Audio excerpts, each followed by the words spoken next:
Welcome to Work It, Live It, Own It, a show that explores how to upgrade your lifestyle through life lessons, real estate, and entrepreneurship. Here's your hostess, SaCola Lehr.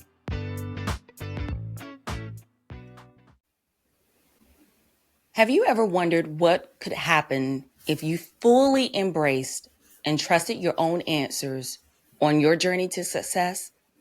Or perhaps you can imagine the powerful impact on your life and business if you had an independent advisor who truly understood the intricacies of not just your entrepreneurial path, but also guiding you through every up and down, twist and turn. Well, I am thrilled to introduce our special guest today, Peter Sorgenfrei. He's a seasoned entrepreneur with a unique approach to personal and professional empowerment. But just to give you a little background about Peter's street cred and business cred, he has been a founder. He is a founder and CEO, not in just the United States, but the United Kingdom and in Denmark for over 15 years and has been nothing short of remarkable. From humble beginnings of building a business in a garage to leading large teams across borders, Peter has experienced it all. But what really sets him apart is his realization that success requires something more. It requires a personal advisor with no agenda. So stick with us in this conversation because this conversation is going to lead you to not only just a happier, but healthier and more productive life while navigating the complexities of building your own business. We're going to focus on 3 areas today: entrepreneurial insights across borders, trusting your own answers, and navigating the entrepreneurial roller coasters. Welcome to Work It, Live It, Own It, Peter. It is such a pleasure to have you here with us today. Thanks for having me. Pleased to be here. Thank you. So, Peter, I want to delve a little bit into what led you onto your entrepreneurial journey and how you even got started. You mentioned, I think, in another episode that you started a business even out of a garage. You want to share some of that insight with us, please? Yes. So now almost 20 years ago, I was in a job that I really didn't enjoy. And so I quit. I had never started anything before that. And as I was sitting there with my 2 weeks notice, thinking about what was next, I thought about what I would like to do for a living. And I described it just on a piece of paper. This was just in the beginning of everybody having email, right? So I described it and sent it out to some past connections of mine saying, I would like to work with understanding human behavior, help companies design products and services around that understanding, and then help them to compete better against competitors which might be doing the same. And so as I was sitting there, I sent it out to these contacts, and very quickly I got my first corporate contract with, it was Toyota at the time.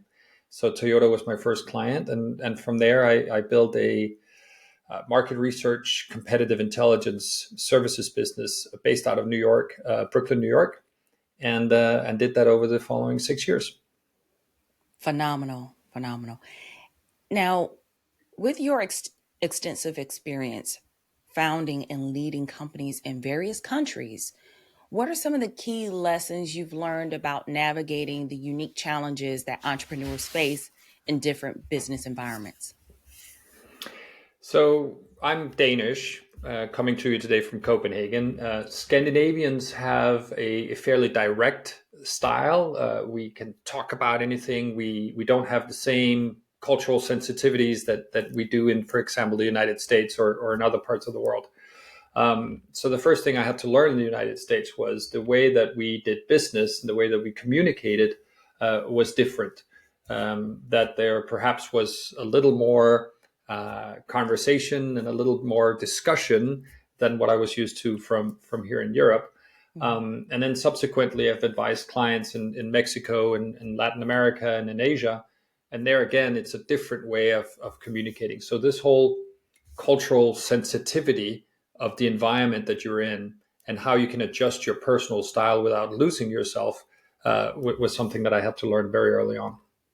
Right. And I listened to a previous episode that you were on. You were on another show, and you related an experience of how you actually use some of this approach with a major airline, I believe it was, and it led Yeah. to great results. Can you share that experience with us? Yes, so this was in the very early days. You have to imagine a 25-year-old with some hair and not a gray beard who essentially called up the chief marketing officer of United Airlines. And what I had learned in the past was you could do that in the United States and suggest a conversation without being ridiculed or rejected outright. You could never do that in Europe. It's much more formal here. So I called her and I said, I'm going to be in Chicago anyway next Thursday. I have some ideas about your loyalty program. Would you mind if I stop by and present them? Now, mind you, in 2024, that sounds a little nuts to do, but back then, that's what I did. And she basically said, actually, no, it's not a good time. I said, well, I'm going to be there anyway. Is there any chance? And she goes, well, meet me at this Starbucks at 7:15 and let me know by SMS what you're wearing, and I'll come say hi to you, and we can chat for a little bit. And so I met her at a Starbucks at 7:15. Mind you, I was not going to be in Chicago. I literally bought the plane ticket after she said yes, right? And so I sit there, wait for her. She comes over, and the thing that has served me super well since is this idea of just sharing what you know without expecting anything in return. So I basically laid out a bunch of ideas I had for a frequent flyer program and justification or changes to the programs that they had at the time. And I said to her, I don't care if you do this with me and my consultancy, but you need to do it because it will give you an edge. And that was basically it. The conversation lasted a little bit more than the 15 minutes she had, 45 minutes or so, I think. She went on with her day. I took a flight home that evening and didn't think much of it. A couple of weeks later, she calls me and she goes, I can't leave this idea that you would come all this way to see me and share that, expecting nothing in return. Why don't you come out? Why don't you do a proper presentation and come out and present it to our teams, and we can see where we can take it? And that I did 2 weeks later, and United Airlines became one of my biggest clients in the beginning. Wow. So really learning the warm touch approach really paid off for you early on. Thank you for sharing that experience. I was floored when I heard that experience because a lot of people feel in business that they shouldn't share too much, or people say, well, you give too much away. And then there's this internal conflict or battle because I'm sure like you've probably went to people's webinars, presentations, whatever, and you're thinking you're going to walk away with something tangible, and you find out you've walked away with fluff and nothing really tangible. And then there are times where business owners will give so much away. And that kind of leads us to our next topic about trusting your own answers, because your approach emphasizes helping individuals to trust their own answers. So, can you share with us some specific examples or an example where this philosophy can lead to significant personal and professional breakthroughs for someone you've advised? I think it starts with recognizing that there are no difficult decisions. And it sounds a little flippant, but when we think back on our personal and professional lives, we most of the time know what we need to do, whether it's break up with a partner or whether it's starting down a path in some business. We do know what we want to do and what we desire to do. The problem is we create these mental loops for ourselves and make the discussion a discussion inside of ourselves. I'm not sure, and what happens if, and so on and so forth. And we do all these machinations. Mm-hmm. And at the end of that process, we still end up with deciding the thing that we actually knew initially, right? So that's kind of the premise. So what I talk to my clients about is when they come to me with a difficult decision. Mind you, I advise founders and CEOs. Mm-hmm. And their questions are often around their team and their people and how to run those best, or managing their board, that kind of thing.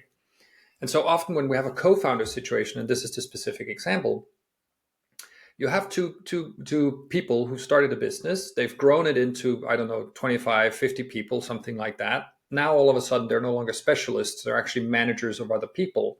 And the thing that made each of us unique in the beginning and what we're good at may not be required anymore. So very often we have to find new roles. We have to find a different way to do things. And so, I've been doing this for 3 years now. I think I've had 5 or 6 of these situations where one of the co-founders needed to take a step back. There were too many chefs in the kitchen. We needed to have one CEO and one maybe lead technical person. And both of the individuals typically know. So the co-founder who's to take a step back, he or she knows that this is what needs to happen, but they can't admit it to themselves or to the outside world because they care deeply about how people see them. And the remaining person has the same situation, right? They know that they should be in charge and that their friend, oftentimes people start companies as friends, is going to take a step back. And so what I do is I said, okay, if there were no ramifications, if there's no societal judgment, if there's no sort of implications of this decision, what is the decision? Well, then I would be in charge and so on and so forth would be technical lead. And I said, so what is holding you back from making that decision? Well, I don't want to hurt their feelings, or I'm afraid of, can I go it alone without them along me? Or there might be different things. And so then we start attacking those, and it doesn't become a decision about doing it or not. It becomes more of a tactical thing of saying, this is how we're going to communicate it. This is how we're going to govern. This is how we're going to explain it to the outside world. And when you do that, people become much more comfortable with making decisions that otherwise seem very difficult because they, on the surface, are very emotional decisions. Thank you for sharing that experience, because I think a lot of people who are in leadership positions, do you think that's a lot of times when you said it's how people may perceive them, do you think it has to do with their ego? And do you find yourself having to work with them to kind of check that? Or is it just strictly what's best for the company and what's best for them? Yeah, I wouldn't say it's about ego. I mean, if we look at our own lives, at our personal lives, right? I'm sure you also care about what your friends and family and maybe even your neighbors, how they perceive you and how you go out into the world. So none of us are immune to worrying about the perception of others. Mm-hmm. But what we have to realize is, specifically in the business context, is that it is a business. It actually does not matter terribly what other people think of how we govern, as long as we do the right thing for the company, right? And this is where the ego thing can play in, because sometimes people don't do the right things for the company because they're worried about their status in the company, or they're worried about their ownership stake, or they're worried about other things. Mm-hmm. But most of the folks that I work with, if not all of them, are really logical and rational people. So having a conversation saying it's best for the company if we divide the responsibilities between you two co-founders in this way, and you take this seat over here and do this thing, that will create a business that can succeed. And that's what we all want. And let's deal with your feelings of inadequacy or your self-esteem. That's a separate issue. But for the business, this is the best structure, and therefore we should do it. Okay. Thank you. Thank you for sharing that with us. Now, one of your approaches that I saw on your website is you focus on the whole human approach. Can you share and delve a little bit into what the whole human approach will look like for the companies or the people you work with? Again, it starts with recognizing that there is no work-life balance, right? It's work-life integration. We live in a world where we're constantly either thinking about or connected to our professional lives and our personal lives. Mm-hmm. So the whole human approach is to say, in order for you to live that life that is quite stressful of building companies, you need to make sure that you take care of yourself first, that you are good with yourself, both physically and mentally. So the work starts essentially with checking in with my clients and say, all right, how are we sleeping? Are we getting exercise? How are you eating? How are your relationships at home? How are your relationships with your friends? That kind of thing. And once we get a handle on that and make sure that that kind of base is for working and functioning, then we go to the professional sphere and say, okay, what is it that's happening in the business that we need to address, whether again it's dynamics in the team or whether it's something with the product market fit or investors, whatever it might be. So the whole human approach is marrying essentially 4 dimensions. I typically draw like a diamond for my clients. We have the personal aspects, which is top and center, and then we have professional aspects of what we work on.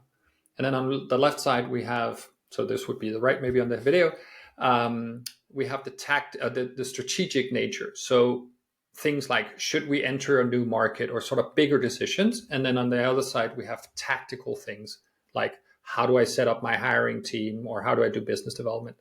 And the same thing can be done about your personal life. If you think about habits, for example, a lot of us try to have decent habits around food, exercise, and sleep.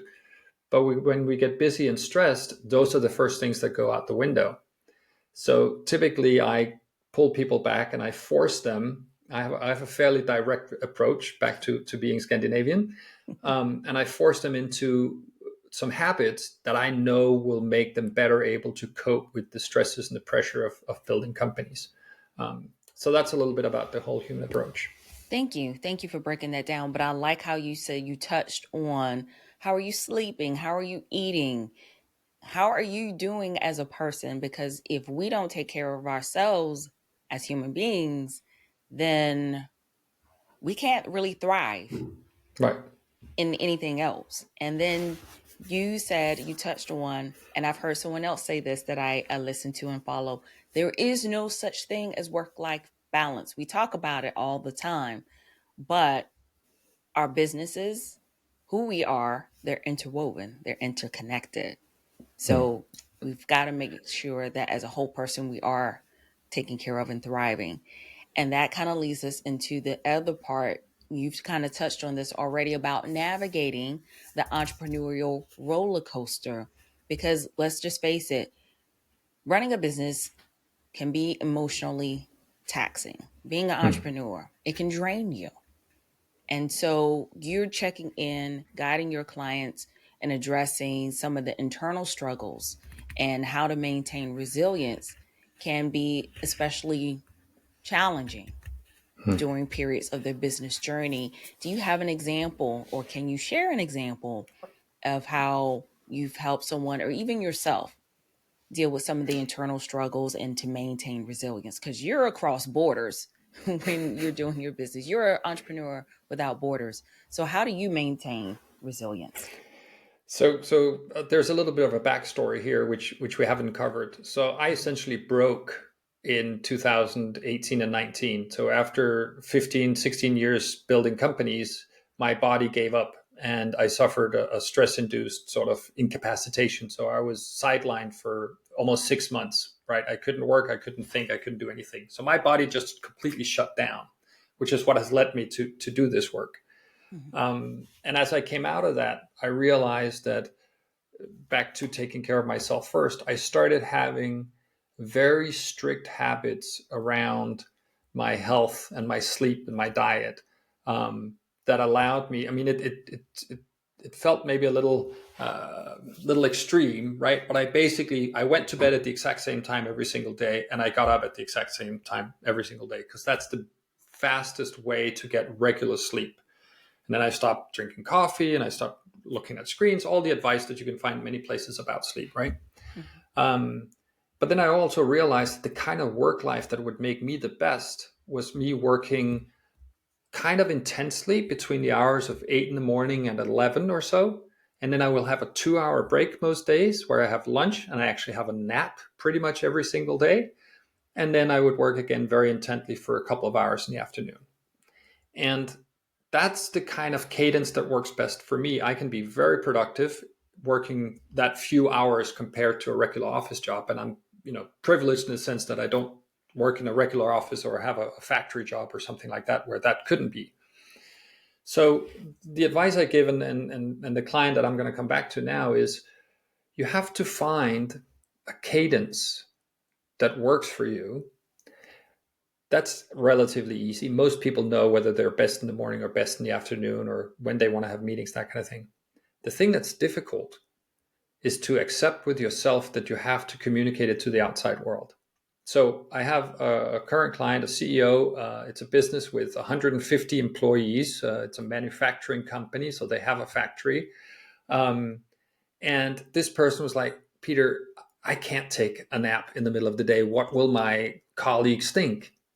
I'm like, yes, I understand that it's unusual, but if we start communicating about why that's important for you and for others, and if we start creating a business where it's acceptable that people say, you know what, I will be really productive here and here, but during this time I need to go for a walk or do other things, then it's going to be okay. So over the last 6 months, we've instituted sort of a health and wellness program. And this isn't an industry that doesn't really have this, in a country that doesn't really emphasize this either. And a funny thing happened, which is in the beginning, the employees were like, what? You know, what's going on? But then little by little, people started saying things like, well, actually, you know, can we do days where we can bring our dogs to the factory? And the CEO was like, yeah, sure, we'll do a dog pound out back. And they did. And so people brought their dogs, and now they go out and talk to them and stuff. And production has not skyrocketed, but it's gone up. And more importantly, errors and things like that in the factory has gone down, because people get to recharge during the day. And therefore, when they at 4 o'clock in the afternoon have to assemble this product that they make, they're less likely to make mistakes because they've gotten a break either with the dogs or lying on one of the couches that they've gotten, or doing other things. So you can change the model for how you work to make it more effective for yourself and others. It requires a little bit of courage, and then it requires confidence that if it's good for you individually, it's probably good for other people too. Love it. Love it. Thank you for sharing so many wonderful, insightful tips today. And like you said, these things we've read about time and time again. Turn the screens off before you go to sleep, or take a nap, go for a walk, move your body. And we don't do it. We think that, oh, people may look down on us and or think of us differently, that we're not being productive, we're not on our game because we're not on the grind all the time. Your story of what personally happened to you and how you have bounced back from it, and you've dealt with those internal struggles, and now it has led you to start something much more profound than what you were doing before. And that is looking at a leader, an industry leader or CEO, as a whole person, because they're people too. They're not machines. So, guys, we want to keep this conversation going. If you've learned any insightful tips from Peter today, leave them in the comments below. And what are some insightful things that you've learned along your business journey, or some of your internal struggles, or how you maintain resilience in your business? We want to hear from you. But most importantly, don't forget to take time out for yourselves. Don't forget to work it, live it, own it in your everyday lives. But Peter, before you go, I have 2 rapid fire questions for you. Yeah. You ready? Yes. Okay, so what is one piece of advice you wish you had received when you first started out as a founder or CEO? Sell every day. Sell every day? Yeah. No matter how well you do in your business, you need to touch 5 people. 5 new people need to know you exist every single day, whether it's through writing on LinkedIn or direct email or phone calls or whatever it is. You need to make sure that 5 new people know that you exist every single day. Love it. Love it. And why would you give that advice? Because what happens in many small businesses when they start is they get busy executing and delivering on their first contract or client or product series, whatever they're doing. And then they forget to develop the business, to sell. And then when that client goes away or something happens, there's a lull in the business. Now they have some fixed cost. They're struggling, and they're starting to look at job ads, and then they go back to getting a regular full-time job. But if you keep making sure that you keep that pipeline filled of interested people, then you can keep growing. Love it. I just wanted to hear it in your words. And second question is, if you could recommend one book that has significantly influenced your approach to your personal and professional development, what would it be? Oh, I have many. I don't know if you can see behind me, but basically, this is the library from which I pull. Hmm. I think the book that I recommend the most often, that a lot of people don't know about, is a book called A Sense of Where You Are.